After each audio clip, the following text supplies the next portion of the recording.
Много хора през живота ми минаха. Едни ме вдигаха, други ме сринаха. Имаше дни без лев в джоба, но пак намирах сила в моите хора. Имаше нощи с тежки чаши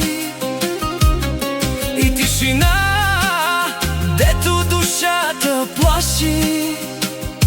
Тогава разбрах едно на света: човек без близки е самота.